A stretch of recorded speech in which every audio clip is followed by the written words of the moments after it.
Greetings, Batavia Mayor Jeff Schielke speaking to you on Friday, July 16th, 2021.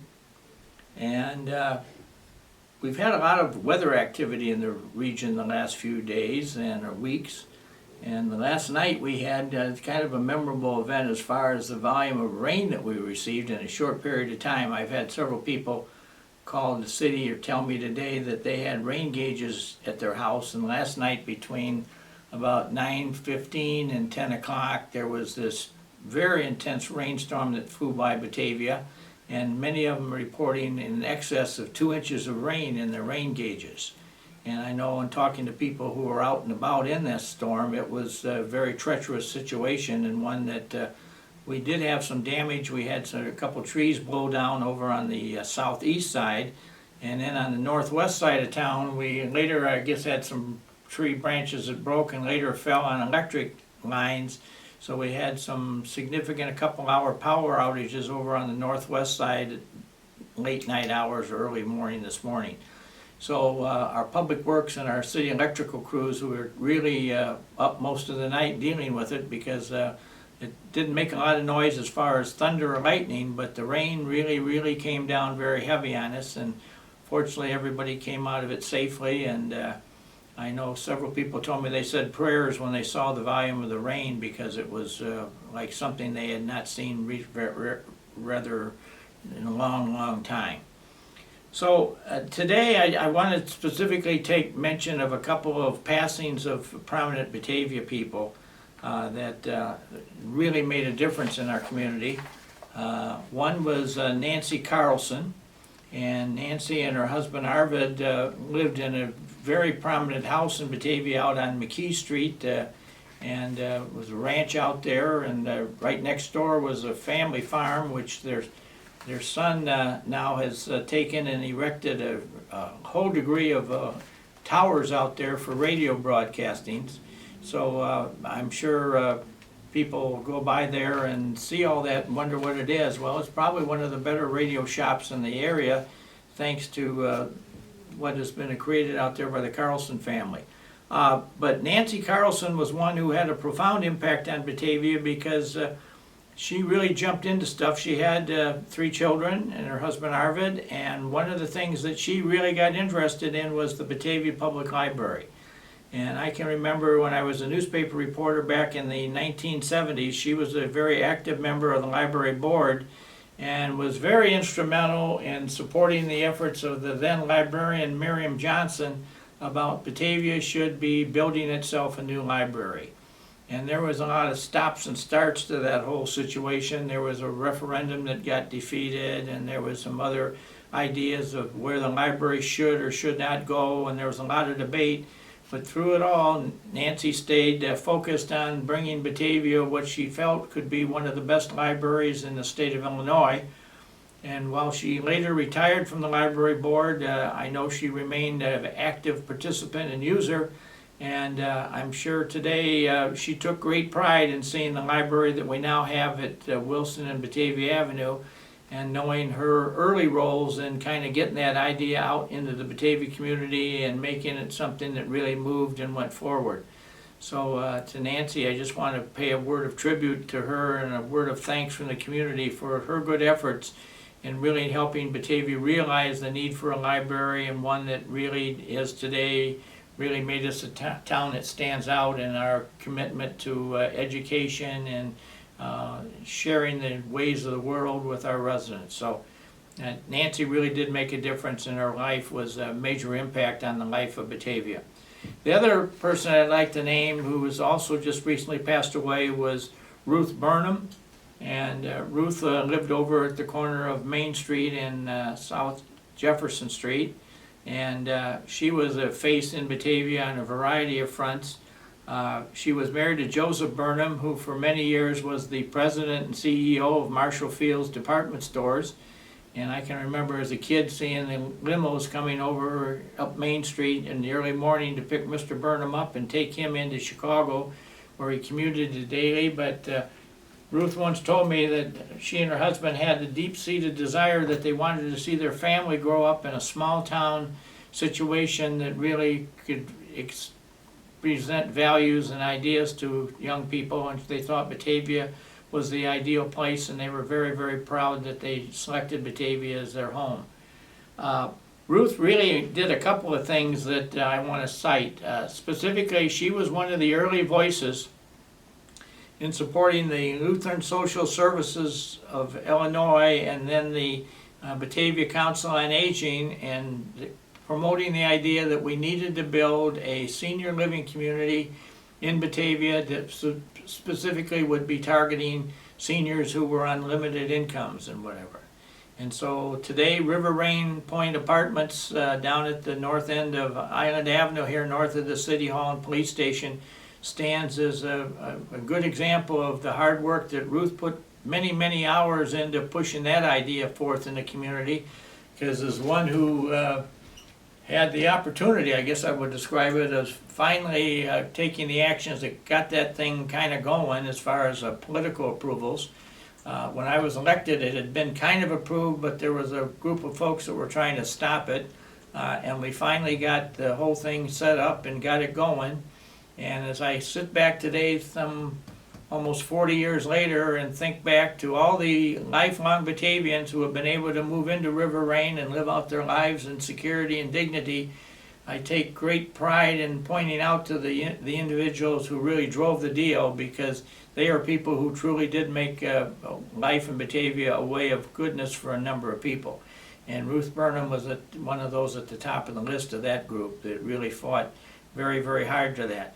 Another project that I know she had near and dear to her heart, she was on the original committee that was put together, the Blue Ribbon Committee they called it, by the Batavia Historical Society and Park District, in which the idea was put forth to move the old Burlington Railroad Station from its old-time location since 1855 at Webster and South Van Buren Street down to its new location as the Community Museum at Water and Houston. And during all that conversation and political angst that surrounded that, because you literally had to pick up an old, very 100-plus-year-old building and move it downtown, and Ruth supported the idea and got that done, and along with a number of others, and so she would certainly be on the list of those who needs to be acknowledged for her good efforts in that. So I just cite those two things as a illustration of some of the hard work that Ruth put in. She was a devoted member of the Congregational Church and raised a nice family, as did Nancy Carlson. And so that we just want to pay a moment of tribute to both of these ladies who just recently passed away, because truly they are ones who made a difference in Batavia that made our town a bigger and better and grander and nicer place, and certainly one that will be well served in the future by their actions in putting together what they did in their work. So I just wanted to take a moment and pay tribute to them.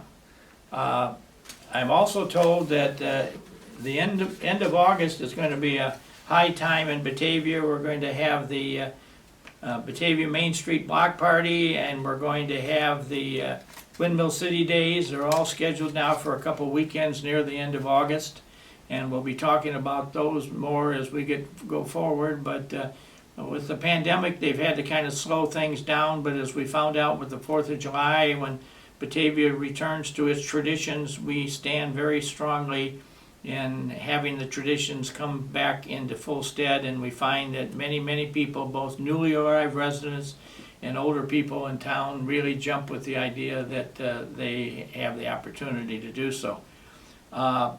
I was interested the other day to read the stories about the President of the United States coming to the area recently, and he went up to Crystal Lake and gave some speeches at McHenry County Community College, as I'm told, and one of the comments he made was that some of the programs that are now being advocated in Washington would make driving on Randall Road easier for people to do. And I think that certainly raised a lot of eyebrows. But in the case of Batavia, Randall Road is a major component of life in Batavia, and some people like it and some people don't like it. What I can say about it is that, again, I guess I was I wasn't the mayor that put the idea out there. That was done by Mayor Archie Bentz before me. But I was the one that was able to kind of get things going as far as building the first stores out there with Ace Hardware and then Avenue Motors. And then, of course, then the Jewel came, and then everything kind of became open for development out there. I will note that before we started Randall Road in Batavia, the income levels from sales tax in our town was a little over $500,000 a year. And our tax rate was about $1.03, $1.05 per $100 of assessed valuation on your tax bill. And now with Randall Road now having been built, and all the businesses that are out there, and we have some leave, and we now have some new ones coming in.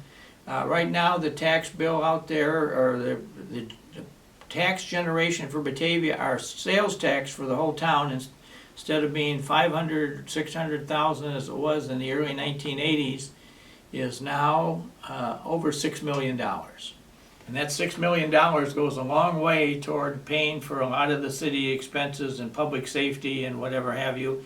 And we've been able to do this and keep lower the city property tax rate from $1.05 down to this currently I believe is about 74 cents. So we're down almost 30 cents over what we were back in the early 1980s.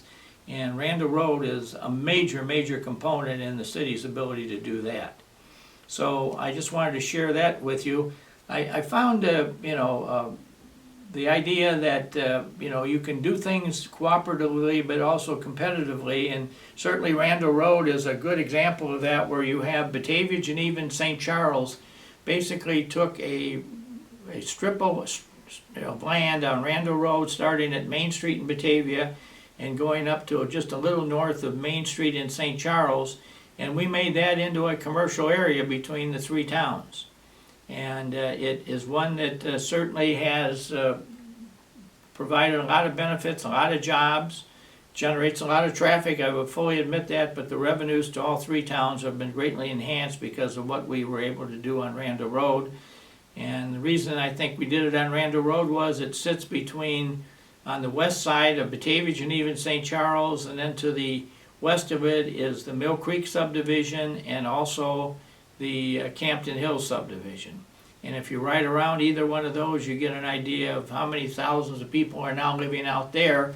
And what that does is it creates a major market for people from all five of those areas to come into Randall Road, because it's right there in the center, and that's where people like to come and shop.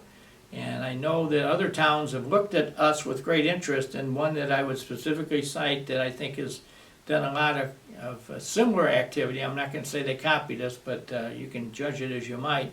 If you go out to Sycamore and DeKalb, and you ride around Sycamore and you go up Peace Road, which is a kind of a new addition that kind of connects those two towns and kind of runs around the outskirts and then comes into the middle, and then they've got Route 23 and Peace Road come together there. There's a lot of activity there and a lot of revenues being generated for those two towns because they have that amenity in their area, kind of modeling what they've seen happen on Randall Road in the Tri-Cities. So that's my lesson of government for the day. I just had the opportunity to be in Sycamore recently and see some of the stuff that they've done out there, and it's been a real nice experience to go and see other places kind of trying to emulate what Batavia's done. So I think with that I will end the call for the week, and I wish you the best, and hopefully the weather will get a little bit better, won't be so hot or humid, and hopefully we won't have more 2-inch rainstorms in a half hour as we did last night. And we were very fortunate that everybody came through that with maybe just some trees down and electrical power failures, but we didn't have any bad accidents or anybody notably injured. So we can be very thankful that that was the outcome of that situation. So on that good note, I will end and wish you all a happy week, and we'll talk to you next week.